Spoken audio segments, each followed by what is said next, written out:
क्रांति बम और बारूदों की संस्कृति नहीं, ये वंचितों को उनका अधिकार दिलाने की मुहिम है, शहीद आज़म भगत सिंह ने कहा था। जी हाँ, अमेरिका की बात कर रहे हैं, जहाँ पर अमेरिका के अंदर एक ब्लैक अमेरिकी जॉर्ज फ्लॉयड की पुलिस द्वारा क्रूर हत्या के बाद में एक बहुत बड़ा आंदोलन चल रहा है, जिसमें पूरा अमेरिका जल रहा है और पूरे विश्व से उसे समर्थन मिल रहा है।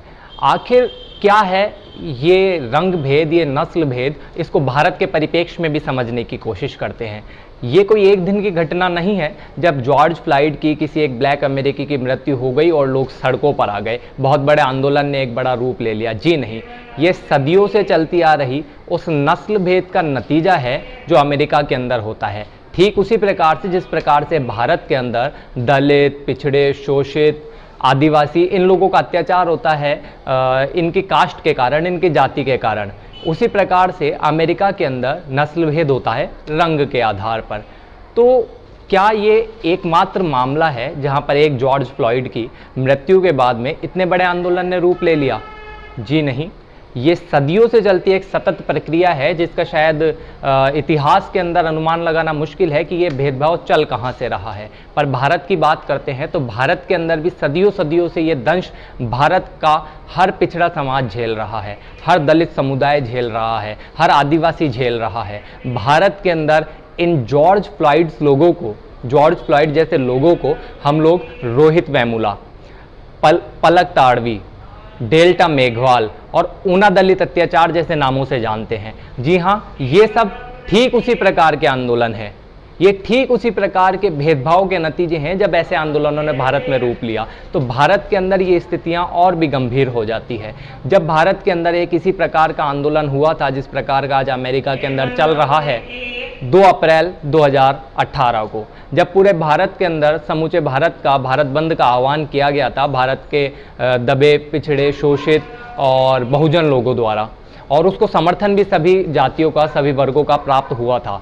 पर यहाँ पर एक देखने वाली बात यह है कि आज अमेरिका के अंदर इसी प्रकार का आंदोलन हो रहा है, जबकि हिंसक आंदोलन हो रहा है, पर वहाँ पर किसी ने उस आंदोलनकारियों को, उस आंदोलन को देशद्रोही आंदोलन या आतंकवादी संगठन करार नहीं दिया है।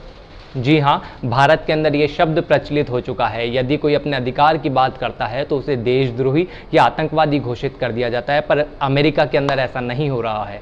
अमेरिका के जॉर्ज फ्लॉयड की मृत्यु के बाद में इस आंदोलन को सिर्फ श्वेत अश्वेत या श्वेत वर्सेस पुलिस या अश्वेत वर्सेस पुलिस नहीं देखना चाहिए। ये आंदोलन है संपूर्ण अश्वेत समुदाय को हक दिलाने का, ये आंदोलन है न्याय का। जी हाँ, इस आंदोलन के अंदर सभी वर्ग के, सभी समुदायों के और सभी नस्लों के लोग जुड़े हुए हैं, पूरी दुनिया से भी इसे समर्थन प्राप्त हो रहा है।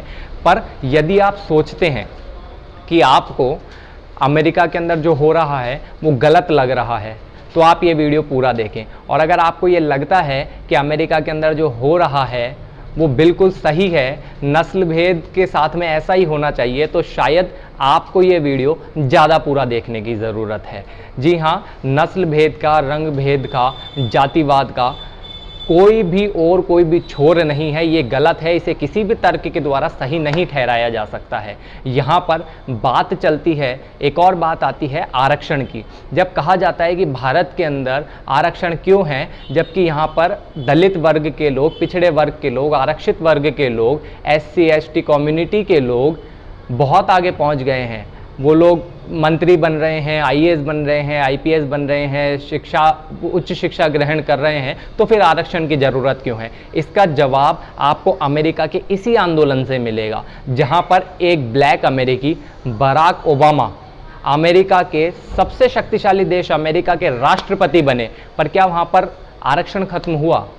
जी नहीं, आरक्षण खत्म नहीं हुआ, क्योंकि आरक्षण का आधार सामाजिक समानता है, ना कि आर्थिक न्याय। सामाजिक न्याय आरक्षण की नींव है।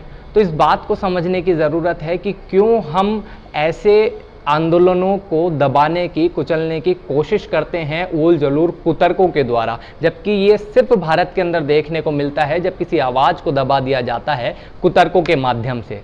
आज जब हमने देखा कि डोनाल्ड ट्रंप धमकी दे रहे हैं आंदोलनकारियों को कि अगर आप लोग हटे नहीं तो हम सेना बुला लेंगे, जी हाँ, वहीं पर हमने ये दूसरी तस्वीर देखी जहां पर जब पुलिस ने घुटनों के बल बैठकर आंदोलनकारियों के सामने पश्चाताप किया अपने साथी की गलती पर, उनके साथ सहानुभूति जताई, तो सभी आंदोलनकारी पीछे हट गए और पुलिस का उन्होंने सत्कार किया, पुलिस का उन्होंने सम्मान किया। तो ज़रूरत है प्यार से आंदोलन का हल निकालने की। ये आर्थिक न्याय का नहीं, ये सामाजिक न्याय का आंदोलन है जो पूरी दुनिया के अंदर किसी ना किसी रूप के अंदर चलता है, पर भारत के अंदर इसको दबाने की, कुचलने की कोशिश की जाती रही है।